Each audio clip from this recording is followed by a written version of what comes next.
Man, what a game, what a game, what a game. Raptors steal game 5 on the road.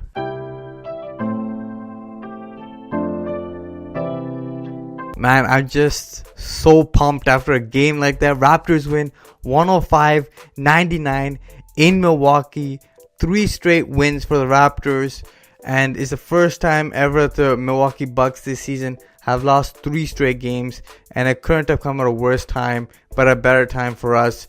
As the Raptors just hung on in that game. Even though the Raptors got blitzed in that first quarter, the Raptors weathered the storm. They were down double digits, and then they just came back in that second quarter with their defense. After allowing 30 plus points in that first quarter, Raptors held the Bucks to only 17 points in that second quarter with just their defense, and then their defense led them in that fourth quarter as they just took over the game and sealed it away. A big win for the Raptors on the road, and they can have a chance to close it out in Game 6 at home in Toronto with all the fans screaming at the top of their lungs, "We the North, we're back." And we just gotta close it out because we don't want to go back to Milwaukee for Game 7, because Game 7 is a toss-up and you don't want that kind of risk. But man, did the Raptors show up and show out. VanVleet, after the birth of his kid, he has been on fire the last 2 games, and in this game the Raptors needed him huge since Danny Green is having a poor series. VanVleet came in 7 of 9 from 3-point land, 21 points off the bench. Just a spectacular game, a VanVleet game.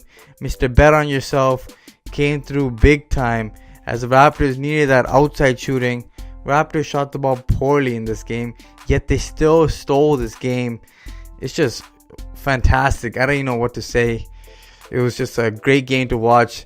Suspense all the way through, and just relief at the end that the Raptors closed it out with no miraculous plays from the Bucks. Main change in this game was Malcolm Brogdon being inserted into the starting lineup for Nikola Mirotic, and Mike Budenholzer has been criticized for being a bad coach in terms of substitutions and adjustments, but he did that in this game. Mirotic hit the bench, only played 9 minutes in this game, and was quite ineffective in the minutes he was playing, as the Raptors just kept picking at him on the offensive end. Whenever they got the mismatch, they drove past him or they just shot around him. Mirotic played absolutely no defense, and the Raptors really took advantage of that, as they did in the previous 2 games as well. But the insertion of Malcolm Brogdon reaped huge benefits in that first quarter, jumping to a huge lead, but it also had some down effects as your bench really got thin, and other than George Hill, their bench pretty much gave them nothing. Raptors won the bench margin by 20 points thanks to VanVleet's 21 points, Norman Powell chipping in, and Serge Ibaka bringing in some good energy. But the big men for the Raptors barely played in this one, as Marc Gasol only had 29 minutes and Serge Ibaka only 19, because it was pretty much a small ball lineup that was really killing it for the Raptors. But in that fourth quarter, the best lineup that got the guys into the lead, VanVleet, Norman Powell, Kawhi Leonard, Siakam, and Marc Gasol were fantastic on the court together, as they built that lead and they pushed it to about a 6-7 point lead before the Bucks cut it down. And then Lowry came in at the 6 minute mark. 6 minute mark for Kyle Lowry. He had that much rest, and you know what? The Raptor bench really brought in some great effort and bought a lot of minutes for these guys. And the Raptors, Kyle Lowry and Kawhi Leonard just sealed the game away with just big plays. But Kawhi Leonard, man, 15 points in the fourth quarter, was a man possessed, a cyborg, just like Charles Barkley said. He was fantastic, closing the Bucks out, and his defense was stellar once again. Can't say enough about Kawhi Leonard, a true superstar. He had 2 back-to-back threes, which is huge on Brook Lopez, as he just made plays everywhere down the road. Main reasons why the Raptors won tonight: their 3-point shooting. The Raptors shot 8 plus threes compared to the Milwaukee Bucks, and that was huge because that's a 24-point difference. And the Raptors, who shot the ball poorly in this game, 37% compared to the Bucks 45%, was a huge difference because the Raptors didn't shoot the ball well, but the 3-point shot really kept the guys in it, and the Raptors just hang around and just stole it at the end. Honestly, the Bucks were leading for most of this game, but the Raptors did not get blown out or did not let go. It's just hang around until they made a couple big plays, and then morale was gone for the Bucks, who just kept trying to fend off the Raptors but couldn't do it at the end. And then the other thing that kept the Raptors in this game, free throw shooting. Raptors plus 13 from the free throw line and just made their free throws when they got them, compared to the Bucks, who are a poor free throw shooting team led by Giannis, who didn't have a great free throw shooting night for him. But Giannis did put an impact on this game in stretches, but he could not get it going in that fourth quarter. And he kind of twisted his ankle on trying to get a strip from Kawhi Leonard in the backcourt, which kept him out of the game for maybe a play or half a play.